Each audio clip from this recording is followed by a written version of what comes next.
اعوذ باللہ من الشیطان الرجیم بسم اللہ الرحمن الرحیم وقال ربکم ادعونی استجب لکم ان الذین یستکبرون عن عبادتی سیدخلون جہنم داخرین۔ قال النبی صلی اللہ علیہ وسلم الدعاء مخ العبادہ او کما قال علیہ الصلاۃ والسلام۔ آج ہمارا موضوع جو ہے انتہائی اہم ہے۔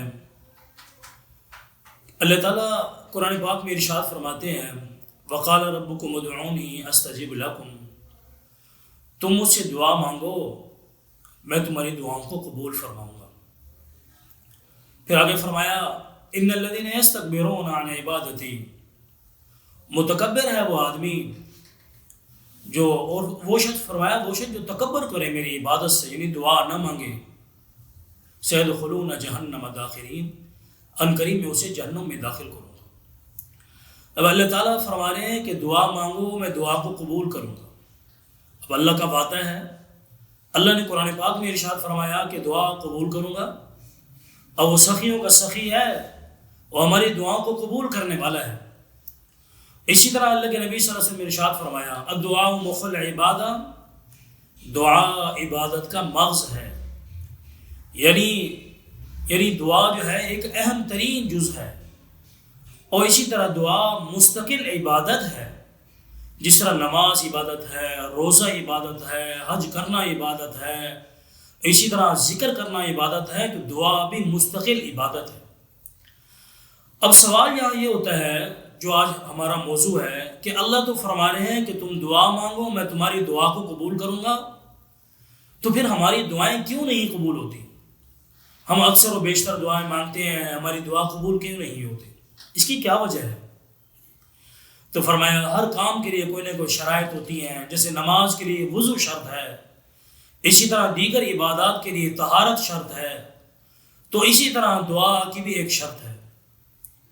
دعا کی شرط کیا ہے؟ فرمایا دعا کی شرط یہ ہے کہ عقل حلال، انسان کا رزق جو ہے وہ حلال ہونا چاہیے۔ دعا کی بنیادی شرط کہ رزق حلال ہو، کھانا پینا حلال ہو، کپڑے حلال ہوں، اسی طرح جو ہے ضروریات زندگی، یعنی انسان کی کمائی حلال ہونی چاہیے۔ اللہ کے نبی صلی اللہ علیہ وسلم نے ارشاد فرمایا بہت سارے لوگ ایسے ہوتے ہیں جو پرا گندہ حالت ہوتے ہیں، ان کے بال بکھرے ہوئے ہوتے ہیں، اور وہ دعا مانگتے ہیں، دعا میں روتے ہیں اور گڑ گڑاتے ہیں، کہتے ہیں یا رب یا رب یا رب کے الفاظ کے ساتھ اللہ کو پکارتے ہیں، لیکن ان کی دعا قبول کیوں نہیں ہوتی؟ فرمایا ان کی دعا اس لیے قبول نہیں ہوتی ملبسہ حرام ومطعمہ حرام ومشربہ حرام انا یستجاب لذلک۔ فرمایا ان کا کھانا بھی حرام ہوتا ہے، ان کا پینا بھی حرام ہوتا ہے، ان کا لباس بھی حرام ہوتا ہے، کہ پھر دعا کہاں سے قبول ہوگی؟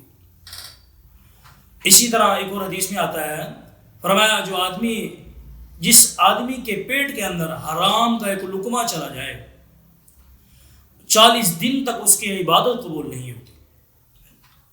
جب عبادت قبول نہیں ہو رہی تو دعا بھی ایک عبادت ہے، کہاں قبول ہوگی؟ اسی طرح حضرت صاحب رضی اللہ تعالیٰ عنہ اللہ کے نبی صلی اللہ علیہ وسلم کے پاس تشریف لائے اور فرمائے یا رسول اللہ اب میرے لیے دعا فرما دیجئے کہ میری ہر دعا قبول ہوا کرے، میں مستجاب الدعوات بن جاؤں، یعنی میری دعائیں قبول ہوں۔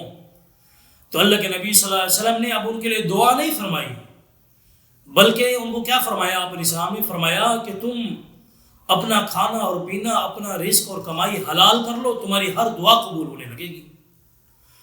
تو فرماتے ہیں حضرت صاحب فرماتے ہیں کہ میں نے اس کا اہتمام کیا، صحابی رسول ہے پہلے بھی حلال کھاتے ہوں گے، لیکن آپ علیہ السلام کے اس کہنے پر میں نے اہتمام کیا، حرام تو حرام، مشکوک چیز کو بھی میں نے چھوڑ دیا، مشتبہ چیز کو بھی میں نے چھوڑ دیا، تو اللہ تعالیٰ نے مجھے یہ انعام عطا فرمایا کہ میری اس کے بعد ہر دعا قبول ہوتی تھی۔ حضرت صاحب رضی اللہ تعالیٰ عنہ کے بارے میں مشہور ہے کہ جب بھی دعا مانگتے تو ان کی دعا قبول ہوتی، چاہے وہ دعا کرتے چاہے بد دعا کرتے، ہر حال میں قبول ہوتی۔ تو ہمیں چاہیے اپنے کھانے پینے اور اپنی کمائی کو حلال کریں، حرام سے بچیں۔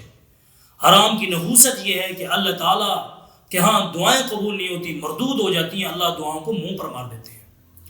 اسی طرح ہر کام کے آداب ہوتے ہیں، دعا کے بھی چند آداب ہیں۔ تو دعا کا پہلا ادب یہ ہے کہ دعا ہم پوری مانگیں، ادھوری نہ مانگیں۔ ہمارے ہاں یہ ایک جو ہے عجیب جو ہے یہ رسم اور رواج نکل پڑا ہے کہ ہم دعائیں پوری نہیں مانگتے۔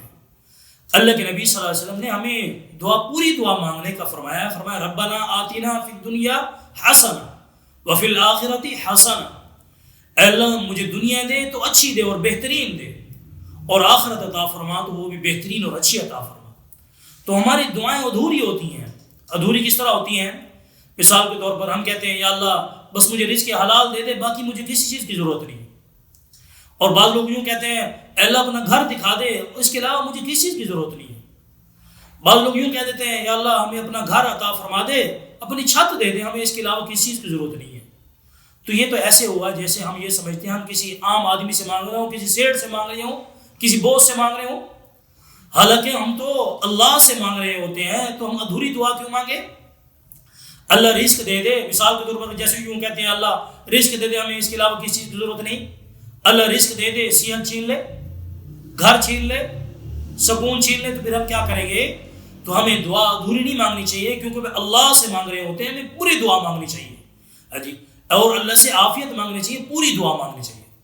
نمبر دو، دوسرا ادب دعا کا یہ ہے، ایک ہے دعا مانگنا، ایک ہے دعائیں پڑھنا۔ ہم دعائیں پڑھے نہیں، ہاں جی، ہم پڑھ رہے ہوتے ہیں، ہمیں خیال کہیں ہوتا ہے، اسی طرح دماغ کہیں ہوتا ہے، دل کہیں ہوتا ہے۔ آپ کسی عام آدمی سے مانگ کر دیکھیں، آپ کا دل و دماغ کہیں اور ہو، ہاں جی، اور آپ دعا مانگ رہے ہوں، آپ کو وہ کیا دے گا؟ تو ہم دوسرا ادب یہ ہے دعا کا کہ دعا کو کیسے مانگا جائے، دعائیں مانگی جائیں، دعائیں پڑھی نہ جائیں۔ دیکھیں اب ہم دعا مانگنا فقراء سے سیکھیں، جو لوگوں کے دروازے پر جاتے ہیں اور کیسے مانگ رہے ہوتے ہیں، اور اسی طرح کتنی عاجزی اور کتنی انکساری اور کتنا رونا دھونا حتیٰ کہ پاؤں تک بڑھ جاتے ہیں۔ تو ہمیں چاہیے دوسرا ادب یہ ہے کہ ہم دعا مانگے، پڑھے نہیں۔ اور تیسرا ادب یہ ہے دعا کا کہ ہم یقین کے ساتھ مانگیں، اللہ سے تردد نہ ہو، پتہ نہیں ہماری دعائیں قبول ہوتی ہیں کہ نہیں ہوتی۔ ہم جیسے بعض لوگوں کو ہم کہتے ہیں بھئی ہمارے لیے دعا تو کر دیں، وہ کہتے ہیں جی ہماری کہاں دعا قبول ہوتی ہے جی۔ اور اسی طرح بعض لوگوں کو منہ پر یہ شکوے ہوتے ہیں کہ ہماری دعائیں قبول نہیں ہوتی۔ تو ایسی بات نہیں ہونی چاہیے۔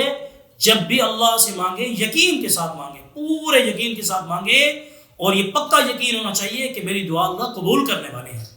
تو اللہ سے مانگتے رہنا چاہیے، لیکن شرط یہ ہے کہ کھانا پینا حلال ہو، کمائی حلال ہو، اور ان تین آداب کا خیال رکھتے ہوئے دعا مانگیں گے تو اللہ ہمیں مستجاب الدعوات بنا دیں گے، ہماری ساری کی ساری دعائیں قبول ہوں گی۔ اللہ تعالیٰ مجھے اور آپ کو ان باتوں پر عمل کرنے کی توفیق عطا فرمائے۔